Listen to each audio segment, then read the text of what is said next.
All right, everybody. Thanks for tuning in today on this wonderful Tuesday. Let me adjust my volume here real quick. So I'm going to be bringing a guest on here in a few minutes. His name is D. Valdez. He's somebody I met yesterday when I was in Orlando for the My Body, My Choice medical freedom protest. So he's got an interesting story. But first, before I bring him on, I want to tell you guys, thank you so much for all of your support these past few weeks, few months, few years. You guys are amazing. Thank you to my man Joey for the super chat. God bless you. Please, everybody, make sure that you give this a thumbs up. It's so important. Like I said, I'm going to be saying that at the beginning of every stream and then reiterating throughout because it's making a difference. If you haven't noticed, I'm getting more views on my videos and the subscriber count is going up. And that's because we found a way to finally circumvent those algorithms just ever so slightly. So if you wouldn't mind, please give this stream a thumbs up. And without further ado, we're going to bring our guest on and let him tell his story because very fascinating, very interesting. And just like so many people, you know, I had to change the title because at first it just said Disney threatens to fire, somebody. But in reality, it's more than just one person. So, you know, he needs help. And a lot of people do, but we're going to hear his story. So let's go ahead and bring him on here. All right. Hey, bud, how you doing? You hear me? See you? Yeah. Okay, cool. All right, welcome. I just warmed up the audience a little bit just to give them a slight background. Just told them that we met up yesterday at the protest or rally, whatever you want to call it, in Orlando, and a lot of people actually came up to me because they saw that I was live streaming. They're like, "Yo, did you get that dude's speech? He had an incredible speech. It was really powerful." I just walked away because I was trying to film the entire crowd or whatever, and get a variety of stuff. I think I walked away right before or right at the beginning of your speech, but we had a chance to briefly chat, and you told me a little bit about what's going on. But go ahead and tell the audience what you told me yesterday, because you work for Disney and you're now being faced with a pretty big decision that you have to make. Yeah, so essentially the company came out to the news saying within 60 days, all cast members who are non-union salaried need to be vaccinated in order to retain their employment. Obviously, I can see the writing on the wall. It's like, well, eventually it's going to start trickling down to everybody else in the company. As far as, have they threatened me directly? Like, hey, you need to do this, you need to do that. No, not yet. But, everybody can catch a hint. Everybody can catch the writing on the wall. It's, do this or you're going to lose your job. And I'm, like you said, I'm not the only one in this situation. There's a bunch of people in this situation. Many of them have already chosen that. All right, well, come the end of the 60 days, we're going to be out, and that's going to be the end of it. We got to figure out what we're going to do. I'm already applying for different jobs, trying to see if I can go somewhere else. And for me, it's really upsetting because it's kind of like a whole standard thing. When I first started working there, I was never asked what my HIV status was. I was never asked what my polio vaccine status was or what my anthrax vaccine status was. And still haven't been asked about that because theoretically all that's protected under HIPAA.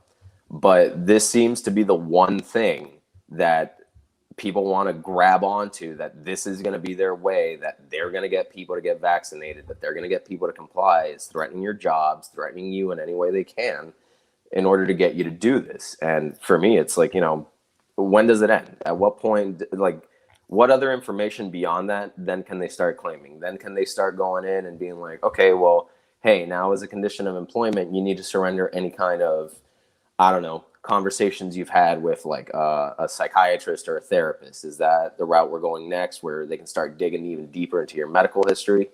I was in the military, and I do worry about things like that, like veterans being discriminated against, like things like PTSD and stuff like that, where they can be denied like their Second Amendment rights and employment based on, things that they've gone through. And for me, that's a really big deal. It's like, what is that line in the sand? Like, what is that point that these companies need to understand, that people do not want to do what you want to tell them to do? People want to make their own decisions with their own bodies. And for me, originally it was just kind of like, oh, well, I got some concerns about this vaccine because it's not FDA approved and it just came out, and all these other vaccines that we're all accustomed to. And again, I don't want anybody to misconstrue that like I'm anti-vax. I'm not anti-vax. When I joined the Army, I got like 3 anthrax, my polio, the whole nine. But those are vaccines that took years and years and years of development and research before they were finally given to the public. This is all experimental stuff. This is stuff that nobody has ever seen before. You can't tell me that we made a vaccine in less than a year and that it's safe. And, I really think it's a huge risk. I think it's a huge risk for people to be, subjecting themselves to this. And the fact that not only government agencies, but private businesses are taking the stance of, we don't care, you're going to do it because reasons. To me, it's disgusting.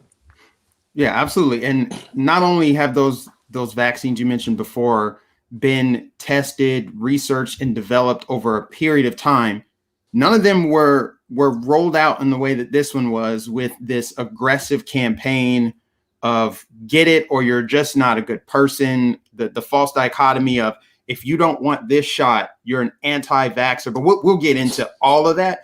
I just want to briefly go back to the Disney situation. I know you're not going to go too far into it, but I'm just very curious, since the situation's still ongoing. I'm curious.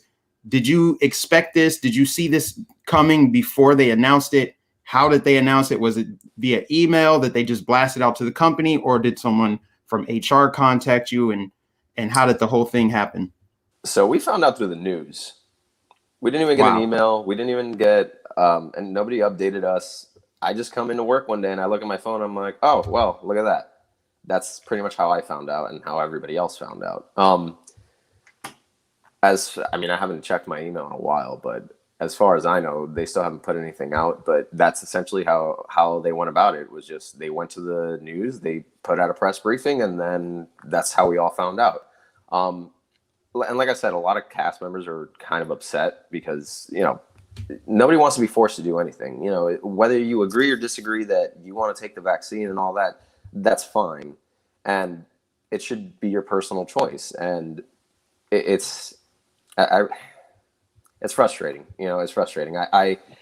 I've worked at the company for a while now. I come into work every day. I always try my best. I'm always a team player. And I always, you can ask anybody who works with me. They all love working with me. I would do everything I can the right way. And now it's like, 3.5 years. I literally moved up here from South Florida to get my life started. Now it's like, well, to me, it's a matter of principle. People are just telling me, just get the vaccine and you're going to be able to keep your job. And I'm like, well, no, that's not the point, because now it's a matter of principle. Where am I going to let you dictate what I'm going to do with my body? And am I going to put my morals aside for something I disagree with in order for, to appease you and to keep my money and my job? And I'm not going to do that. Absolutely. And it even goes beyond just principle of, my body, my choice. It's a medical procedure. And last time I checked, nobody should be getting a medical procedure without discussing it with their doctor. I don't believe in one size fits all solutions in general, but especially when it comes to your body. Everybody's going to have a different reaction to Tylenol. You know what I mean? Yeah. Let alone some kind of injection that you're being pressured from multiple angles to get. And the fact that they're so aggressive with it. We've never seen anything like this before.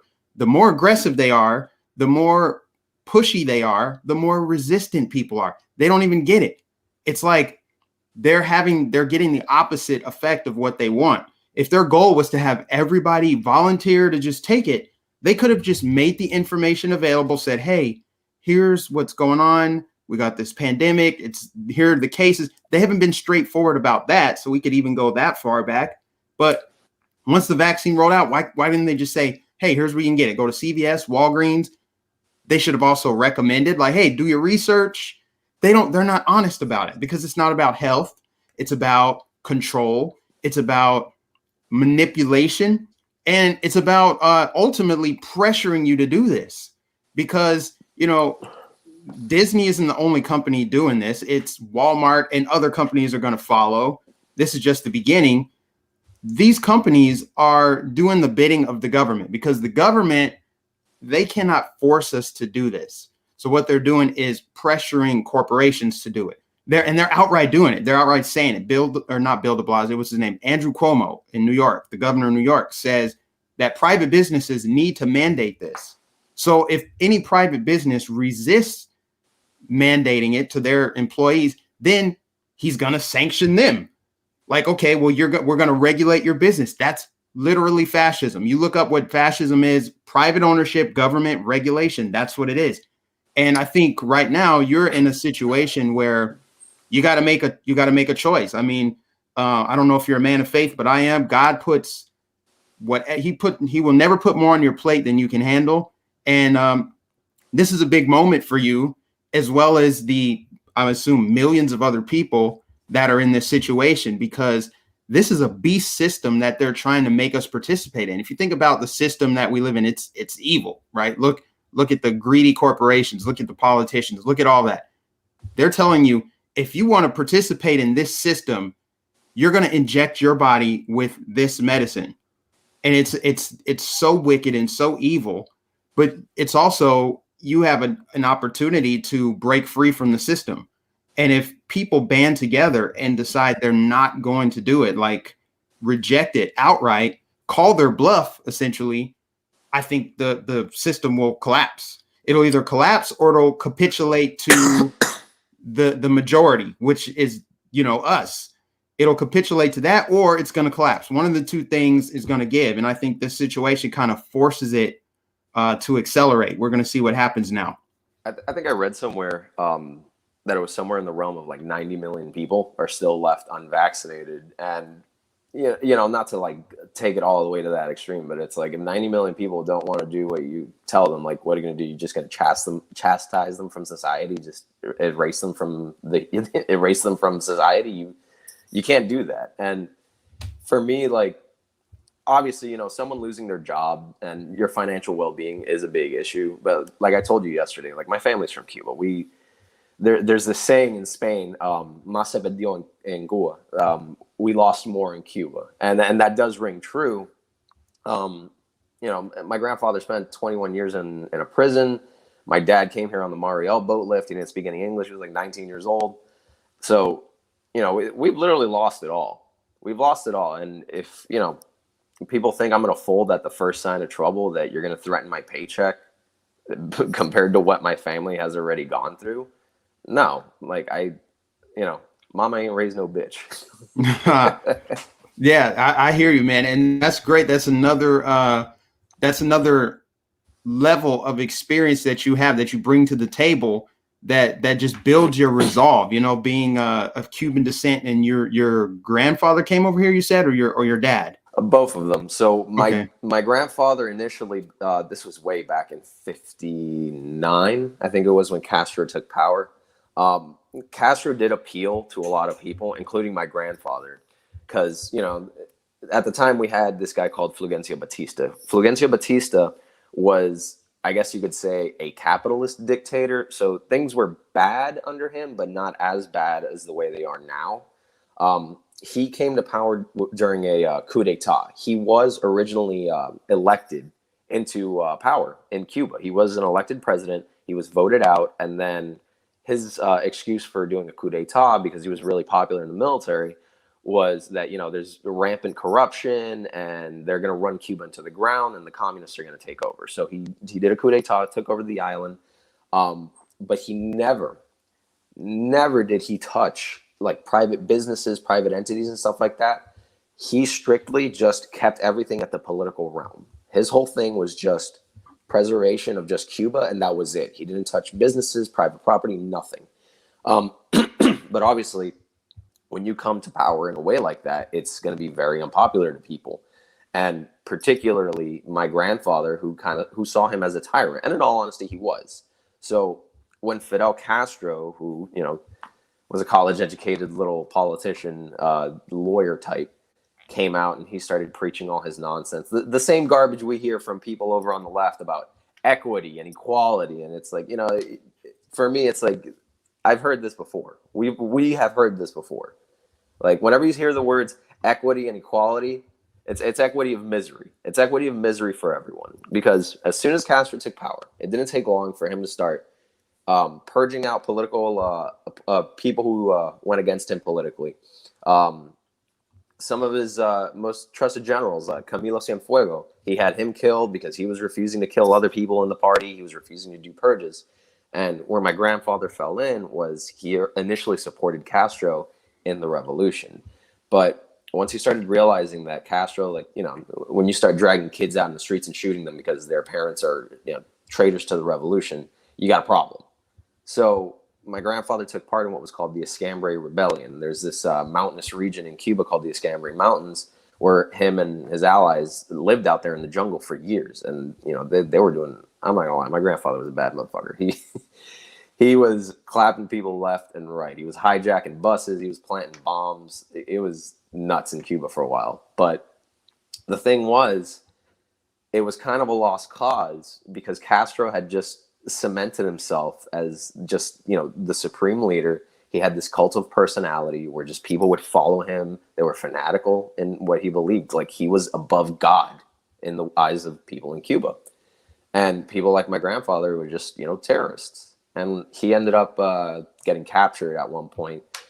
He spent 21 years in this place called La Cabaña. I have that letter that I was talking to you about right here with him.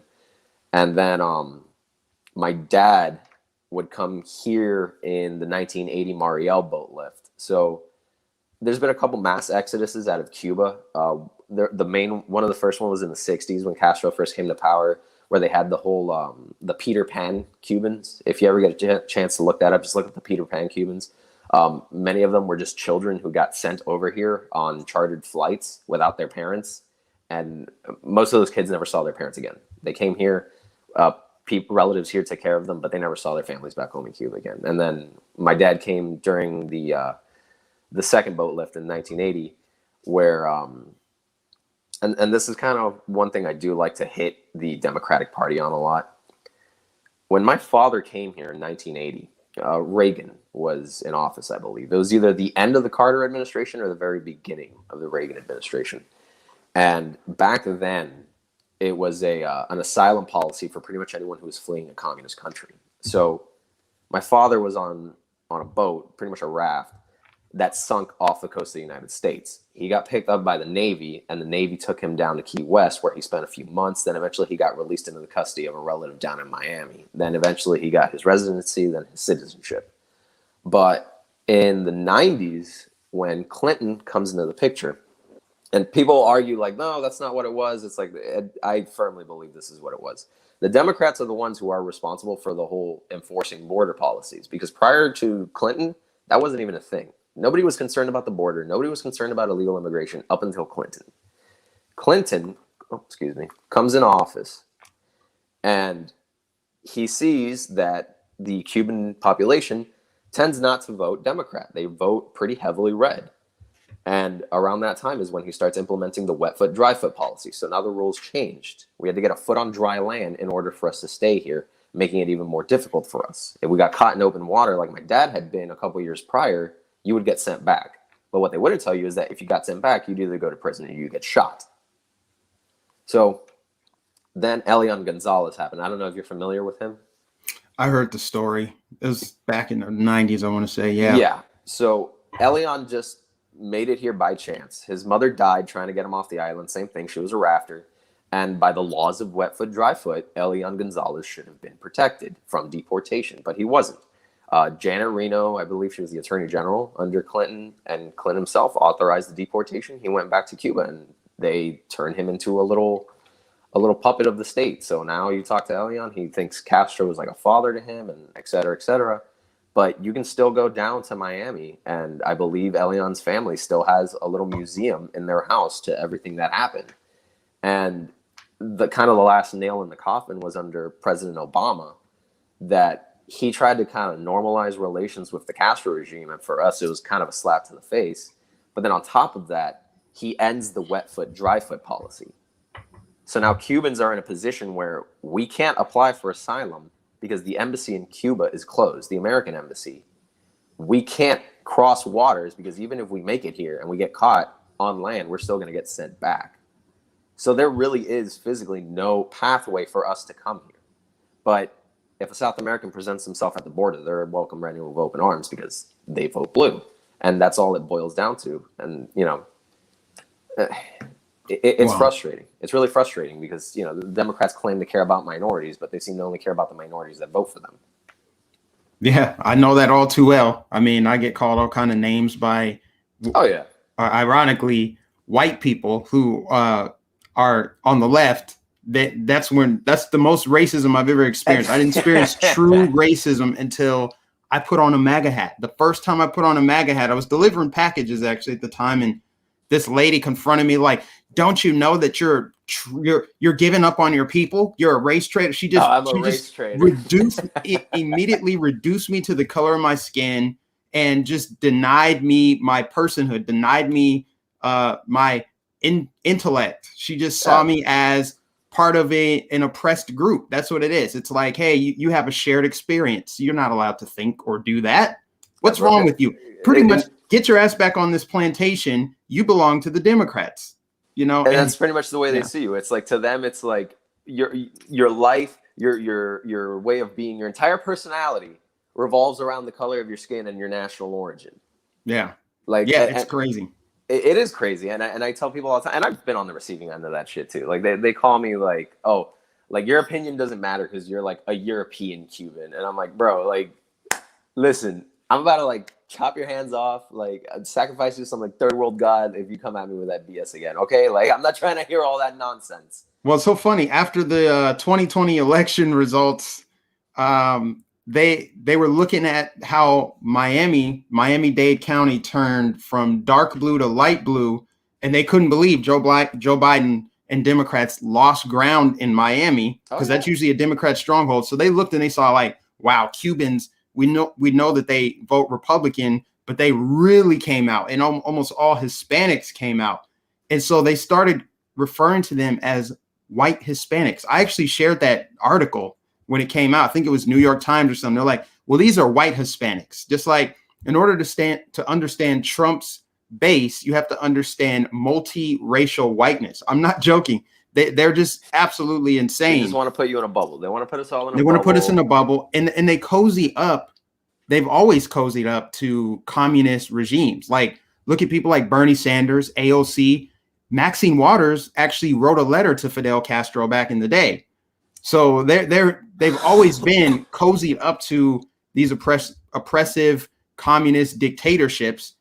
You know, Venezuela, that all the Hollywood praised Hugo Chavez, like, oh my gosh, look at what So they're doing in Venezuela. So And it's funny you bring that yeah, up because I was looking here just out of curiosity, like the exchange rates of like American dollars, so like Cuban dollars and Venezuelan dollars. So, and I push your viewers to go check this out just so you can see like how ridiculous these communists are. So I think right now Cuba is hiding their inflation because it used to be back in the day that when you went to Cuba, you had to exchange your money for like a middle currency. So if you look at the exchange rate from like 2012 to like now, it was dollar per dollar, which obviously an American dollar is worth much more than a Cuban dollar. But before they started doing that, one American dollar was worth 25 Cuban pesos. And now I'm looking at the exchange rate and it's 24 Cuban pesos. And I've got a strong suspicion that they're inflating the value of the dollar just so they can scam Americans and Europeans when they come over. And this is what they do is that I was gonna lead into the whole embargo thing because that's another thing I've been hearing a lot is that, oh, this is all because of the US embargo. It has nothing to do with the embargo. It's the equivalent of I don't go to Starbucks because I don't agree with their politics, and then if the local Starbucks closes down, people are going to yell at me because I didn't buy from them. yeah. It all it does is prevent pretty much trade between private American businesses and the Cuban government, exactly because of stuff like this. It's seized property, people lost their homes, people lost their businesses, and there's still businesses over there. Like my grandfather, he owned a bodega in Cuba. We can still go to that bodega, but it doesn't belong to our family. It belongs to the government. All the money made off of that goes straight to the government. And then when you brought up Venezuela, I tried to check the exchange rate for a dollar, an American dollar to a Venezuelan bolivar. It actually crashed and redirected me to another website. And I'm not gonna lie, I got my GED, my good enough degree, so that this is a big number, and I can't even tell what it is. But I'm gonna say it's like 213 trillion or something like that for one American dollar and a Venezuelan dollar. So it's the Democrats that always want to appeal to these people that they want to play nice with them. Why? Like why? Yeah. Why should we let this be an example of how we should be in the United States? Like we're not perfect. Yeah, no system is perfect. And I tell people this all the time. If you're like people say like, oh, Republicans and Democrats are all the same. And I'm like, yeah, there's bad Republicans and there's a lot of bad Democrats. But for the most part, I don't see a lot of Republicans coming out banning something every day or trying to control people every day or putting us in a situation where our lives are going to mirror the lives of my family in Cuba, these people in Venezuela, where, well, I can either buy a box of beans or I can buy some eggs, your choice. That's not an example to live by. And whenever people talk about, the embargo, it's the easiest cop-out because they always want to make the United States out to be the bad guy. They always do. Yeah, and they do that because it's a way to cover for the failures of the communist socialist countries that they envision the United States become. See, they paint this rosy picture of look at Denmark, look at how nice Denmark and Norway are, and Sweden. They always use the Nordic model to say it's amazing, but those do not reflect true communism, socialism. It's Cuba, it's Venezuela, it's Nicaragua, it's North Korea. It's countries where people are suffering. Their lives suck. They're being oppressed under government control of every aspect of their life. They don't have freedom. And so that's why when the protests broke out in Cuba, 2 weeks ago, you saw the media do a tremendous amount of damage control because it's bad optics for the Marxist communist left in America that want to change and transform the country to become the next Cuba. So they blame the United States. Oh, the reason why it's bad in Cuba is because of the embargoes, but that has nothing to do with food and medical aid. And plus, Cuba has trade with other countries around the world. They don't just have to get stuff from the US. There's a lot of ways you can pick apart that whole argument, but that's what they do is they try to pawn it off. They use it as an opportunity to say, see, this is another reason why the United States is irredeemable and we need to destroy it and rebuild it as something else. That's where we are in America right now is you've got the establishment of rhino Republicans, neoconservatives, and then you have the neoliberals, right? And then you got the new age, like you've got this new wave of conservative Republicans, younger, that came in under Trump. But then on the other side, you've got the far left communists, AOC, Ilhan Omar, people that really actually want to bring that style of government here to the United States. So that is undeniable, even though the neoliberals on the left try to deny that it's just a small little group of people. Like Nancy Pelosi at one point said, oh, that's just 5 people. No, it's more than just 5 people. It's a lot more than just 5 people. And the protests in Cuba show just how wildly unpopular that style of government is. Most people who've ever picked up a history book know that already. But now that you've got all the cell phone footage and you've got people here in Florida protesting by the hundreds, here's the crazy thing. I know I'm kind of jumping around a little bit, but the protests in Cuba were so big the protests here regarding Cuba were so big that it got national news coverage. They could not uncover. They made it all the way to the White House. They made it all the way to the White House. And here's the thing. These countries that have less freedom than the United States have bigger, louder, more impactful protests than we have here. And we're going to be those countries next if we don't band together and push back. Are you familiar with Dennis Prager? Yeah. So he said something that he posted a video recently that really struck a chord with me, that it was you waste your time or something like that talking to people who have freedom about totalitarianism because they can't imagine it. And then he gave an example that when he was in the Soviet Union, he would talk to the Soviet citizens and tell them that in the United States, like, you can say anything, you can do anything, and then they call it anarchy. But then these people, like my family, my grandmother was a raving communist for years. My my grandmother on my mother's side. So for years, she came here like Cuba's the best, Cuba's the best, Cuba's the best. And it took a little while, but then just her being here in this country and realizing that, like, wow, yeah, I can really do whatever I want here in this country, things I couldn't do in Cuba. And I'm not talking about like, you know, like, oh, like change your life, become a millionaire, like rags to riches. I'm talking about I can go to the gas station and get a snack. I can go down to the McDonald's and get a meal for the family to watch a movie on the weekend. I can turn on the air conditioning. I can turn on the electricity and not worry about a rolling blackout. I don't know about California, but Yeah. it's those little things that I invite these people who talk so much about socialism, communism, and how great it is. I invite them to share what neighborhoods they live in and what the median income is, because in Hialeah the median income is like $15,000. It's poor, but you don't see them raving and chanting of we want socialism, we want communism. But then you go a couple blocks down towards Miami, where all the rich white liberals live. Of course, the median income is like what, 100,000, 80,000 or something like that. And of course, they're all like, yeah, we want more socialism. We want this. We want that. It's like, so when I'm, as we say, they don't like they got a turd in their head. Yeah. Yeah. It's like they want to bring something here that they've never experienced, never seen before. And the people who are fleeing that, like people came over here on boats to get away from that. They praise the free healthcare and education. Cuba has such great education and healthcare. Well, why are people leaving it?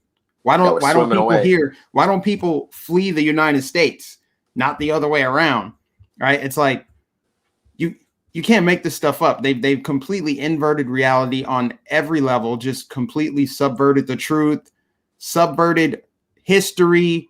They're trying to rewrite history because they've always been on the wrong side of it. They always have. I mean, from slavery to, you know, now this argument about growing the size and footprint of government for the betterment of humanity, when there's no examples of that working out in human history at all. They're trying to flip it and paint a rosy picture. And unfortunately, they have the media on their side, because for the media to try to paint the picture of the Cuban protesters as, well, they just don't have enough vaccines. It's really about this medicine. They need the vaccine.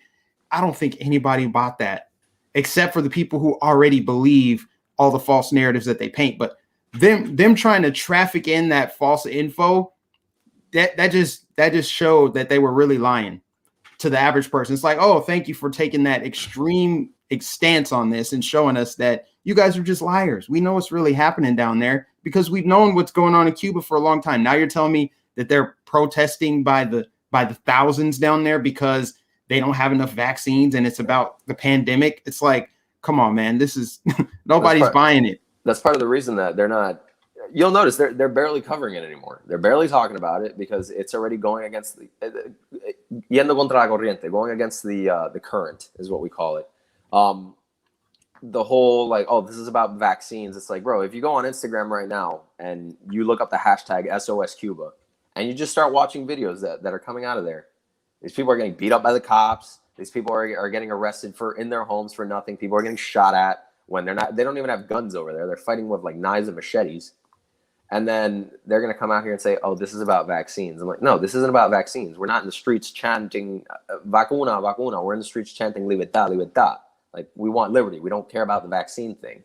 You know, it's like, not to like, nobody take this as medical advice, but like, you know, down in Cuba in certain parts, there's these people called babalaos. They're basically like witch doctors. And that's how a lot of people get their medicine down there. They got to go to a witch doctor to get all their stuff done. The Santeria and the Orishas and all that stuff is like really big down in Cuba. So spiritual healing, whether it's from, you know, a Babalao or a Christian minister or a Jehovah's Witness, I don't care who it is, you should have the right to do that. And in Cuba, they really don't have much of a choice because usually these are the only people who really have any kind of medical experience whatsoever.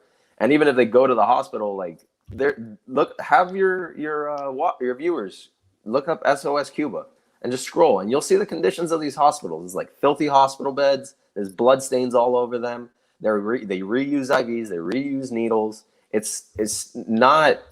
I don't understand where this is the example that we should be comes from. If you're talking about Havana, yeah, they focus all the resources on Havana because that's where the tourists are. You go to the hospital in Havana as a tourist, it's going to be a lot better than if you go to a hospital in Artemisa or in Guantanamo. Yeah. Not Guantanamo Bay, the city of Guantanamo. A lot of people get confused with that. Yeah. Last point I want to make on the Cuba thing is people don't want to believe that what's happening there can happen here.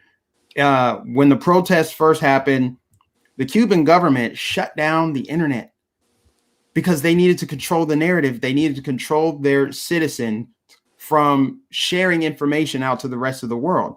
Why do people think that can't happen here, especially with the free flow of information? For as much censorship as we complain about, you can still go online and find information that you're looking for. It's harder to find. You got to find creative ways to look for it because they try to censor it with algorithms on YouTube, especially. But you can blow up pretty much any narrative really easily because we have free flowing information in America. But they're going to try to find a way to clamp down on that. I've been saying this. I've been sounding the alarm on this for at least 2 to 3 weeks, if not longer, because they just held this cyber polygon thing. They're going to use that for, to stage a false flag cyber attack. And then they're going to use that to justify a digital power grab that changes the internet forever. Because right now they're so panicking. They're panicking so hard about the information that's coming out, people giving their testimonies about what the vaccine did to them. And I don't want to go down the path of that, but there's so much information. You know what I'm talking about. Yeah, they're going to shut us down. There's a lot of meat on that bone that people could research it for themselves.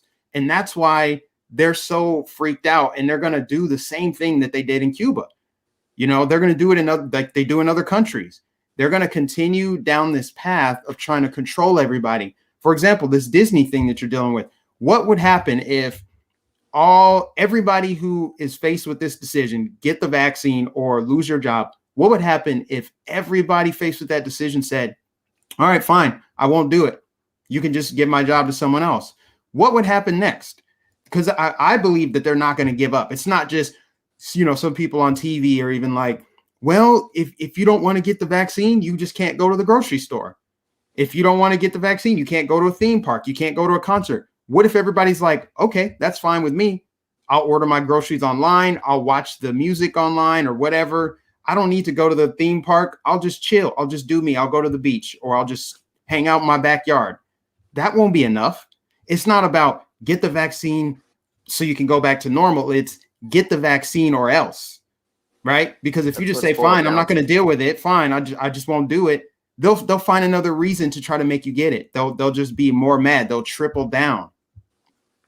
It's, it's funny because I actually put an Instagram post a little while back where I just made like this really vague joke, like, oh, Nostradamus says, and then my predictions were, and I want this to be kind of like noted. So my predictions were that there would be another lockdown within the next few months. I have a strong feeling that they're going to push for another lockdown because the Delta variant or whatever variant or the no sé qué coño variant is going to come out. They'll try to push another lockdown. I put people who aren't vaccinated are going to start losing their jobs. And within a day of me posting that is when I found out about the news article about Disney. I'm like, oh, I'll chalk that one off the list. Then I think it's going to be a progression. So what I think will happen is they are going to require you to carry proof of vaccination, like ID. And if you don't have it, you're going to get fined. And then when you don't pay those fines, you're going to start getting arrested. That is what I think is going to be their next step in just trying to force people to do it. In Florida, I'm hoping DeSantis steps in because I commend him for trying to keep children from having to wear the masks and everything. But dude, people got to work. People got jobs. He's got to come out with something protecting workers and preventing private companies from forcing their employees to get the vaccine. I think Governor Greg Abbott down in Texas just did something like that. Though, as far as what his actual power when it comes to that is, I'm not entirely sure. But he's got to get the ball rolling a little bit. I'm glad he's focusing on the children, but he's also got to focus on the economic aspect. Like, kids are great and they're the future and we got to protect them. But at the same time, like, if nobody's working, the economy's going to tank. And especially if, what was it, like 90 million people don't want to get the vaccine. And, they're going to try to say, oh, all those people are replaceable. All these people are this, all these people are that. Until what point those people start going on unemployment, they start going on food stamps because you won't let them work. It's not that they don't want to work, it's that you won't let them work. Now they're going to start becoming a burden on everybody else. Yeah.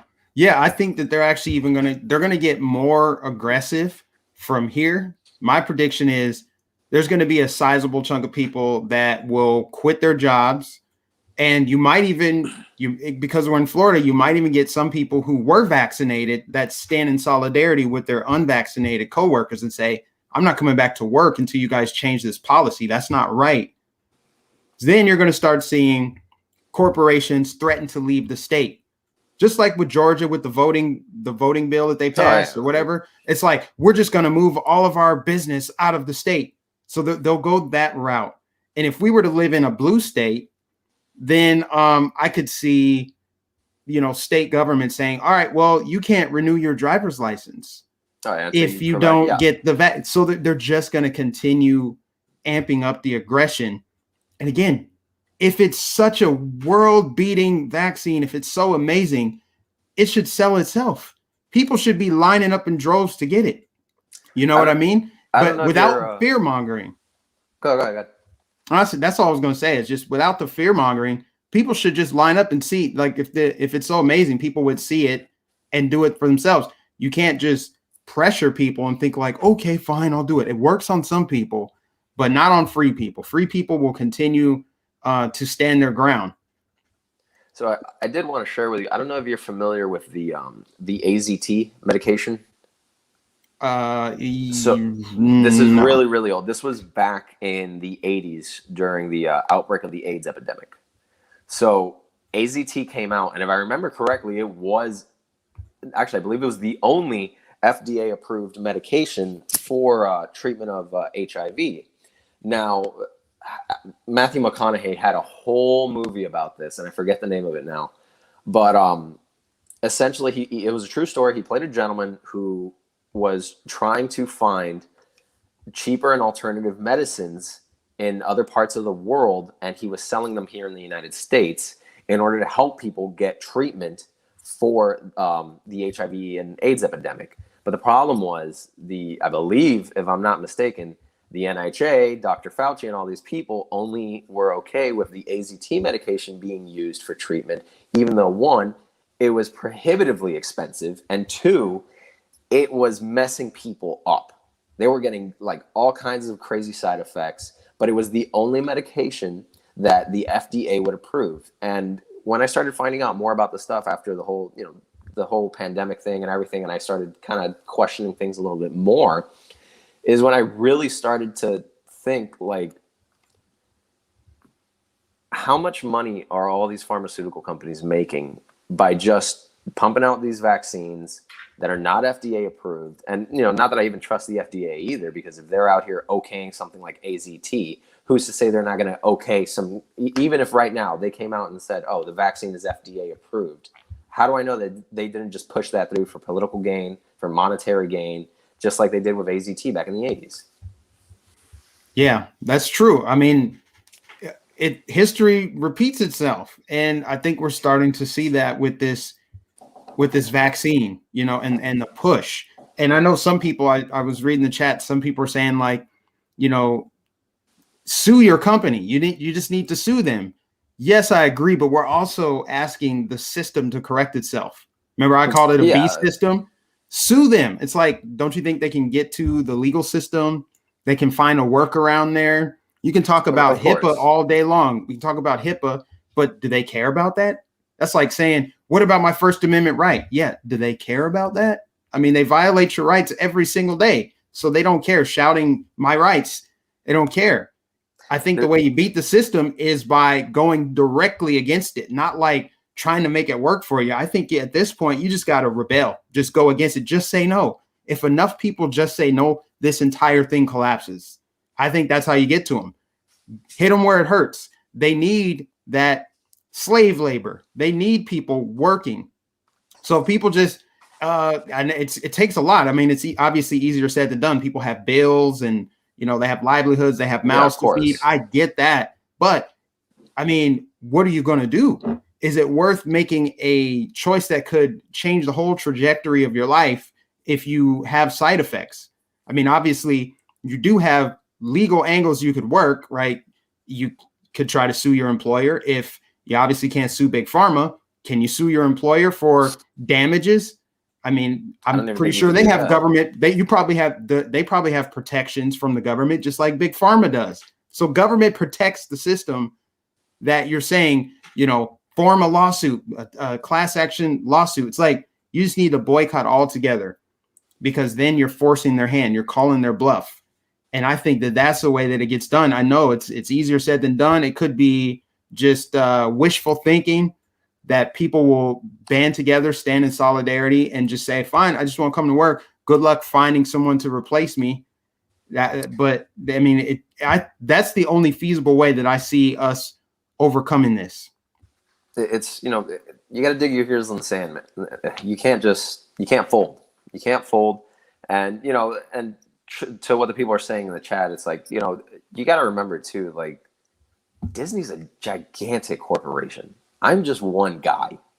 It's like, that's an uphill battle. And, not to say that, like, me, I don't know what's going to happen come 60 days. I don't know if they're going to watch this video and be like, hey, you're fired right now. But I just hope that the company at least reconsiders, that the company at least thinks about how it's going to affect the lives of specific cast members, and whether Disney is in the business of diversity and inclusion, which is what they talk a lot about, but I'm not seeing a lot of diversity of thought lately. And do they really want to be the company, and one of many companies that puts themselves in, yes, we are going to tell our workers what to do with their bodies, whether they like it or not, because safety. Yeah. And I can't get behind that mentality, because then at what point, you got to ask yourself, do you own you, or does your company own you? Yeah. And that's what's happening. Luckily, it's really only coming from the private sector. In states like Florida, it's not coming from government, it's coming from private sector. But in states like New York, man, it's the governor. It's the mayor of New York City saying, like, the time to volunteer is over, right? It's no longer optional. We need mandates. Like, okay. I mean, it's coming. They're getting gangster with it, right? If it's coming from the mouth of a politician, you got a lot more to worry about, because they can easily pressure all corporations to fall in line and push this vaccine. So you have more pressure. Florida, we got it okay, but it's the walls seem to be starting to close in around us. I mean, I don't know what they're going to do to try to make DeSantis cave. Right now, they're doing a just round the clock smear on Florida. Like, this is the epicenter. They love that this is the so-called that's what it was epicenter. Last time. That's what it was last time, the first time. Yeah, they wanted Florida to be the epicenter last year when it was actually New York. Remember, they're saying, oh, Florida hasn't closed down. And, we predict that within a couple weeks, Florida will be the epicenter, not New York.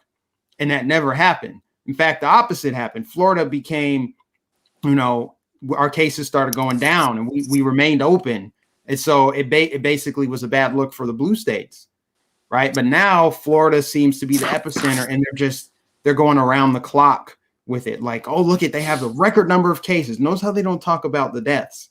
They just want to focus on, hey, look at these red states. Yeah, they want to focus on how many people are sick, not how many people are dead. Yeah, and you know what? This is a good point that I was talking about yesterday with my camera guy. When we got to Orlando, I needed to use the bathroom real bad before we got over there. They wouldn't let you in anywhere.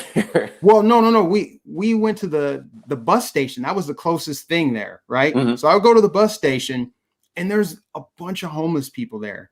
Oh, and yeah, it smelled bad. It wasn't clean. And it got me thinking, how come they never talk about vaccinating the homeless? They're saying, oh, it's the pandemic of the unvaccinated. They're using all of this rhetoric like you're just a walking virus. You're so un-American. Why don't they try to vaccinate the homeless? You don't hear them talk about it. They don't talk about all the homeless people on the streets. Have they been vaccinated? Are they spreading COVID? How many of them are being hospitalized?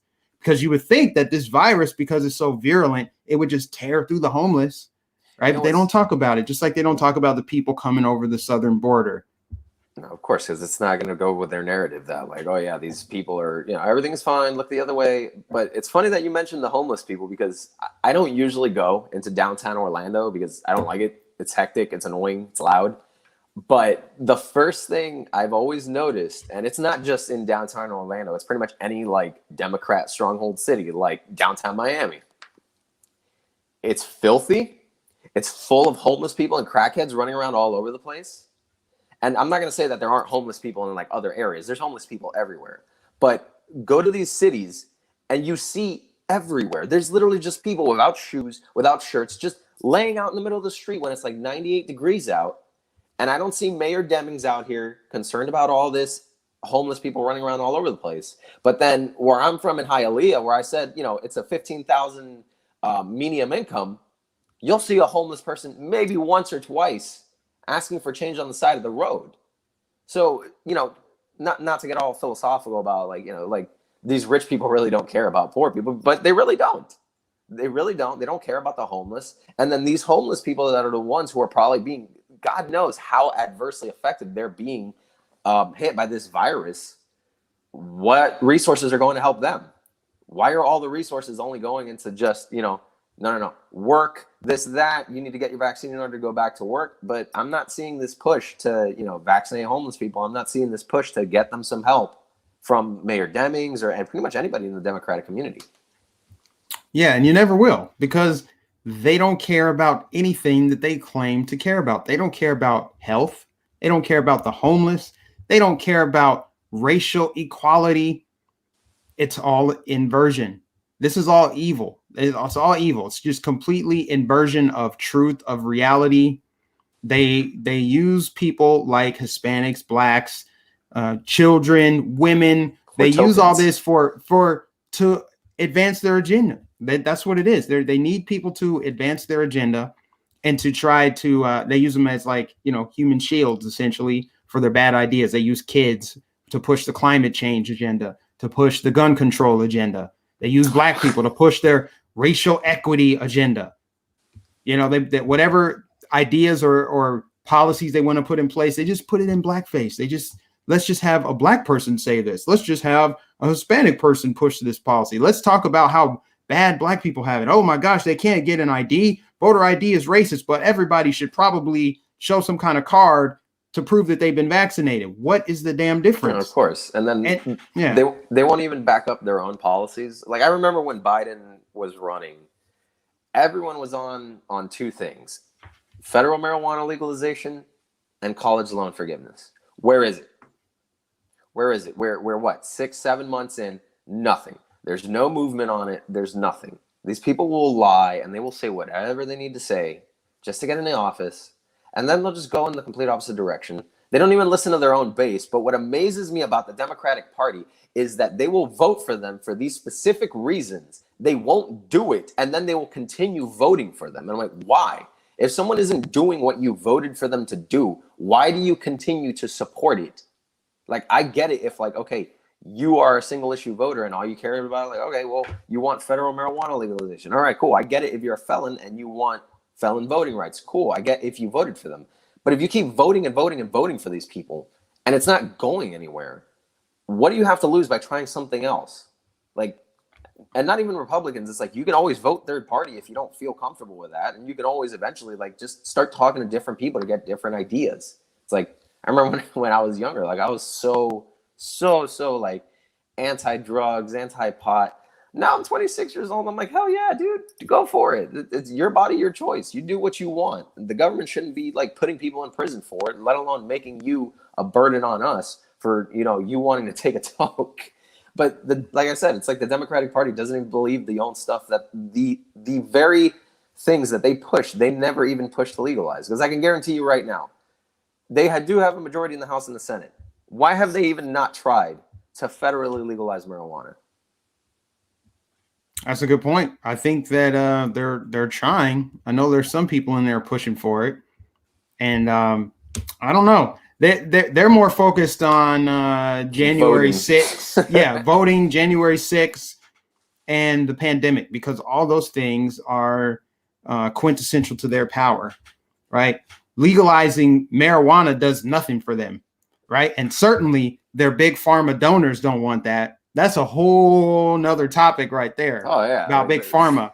Big pharma spends more money on ad dollars, on politicians. They have a huge lobby in DC.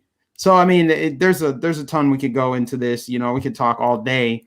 But go ahead and tell the people watching where they can find you, and also tell us what's next for you, because you got 60 days to decide what you're going to do, but what's next? Well, honestly, like I said, I'm just applying for all kinds of different jobs. Like whatever comes my way, I'm just going to pick it up and run with it. I ain't got much of a choice at this point. I don't know if I want to give my phone number, but let me at least give my Twitter. Yeah. You just got a Twitter yesterday. I can post it in the chat as well. Actually, you know what? Yeah, if you could do that, because I'm not really tech savvy or anything. Yeah. I'm gonna post his Twitter account on. Hold on. Let me see how I do this from my. Okay, here we go.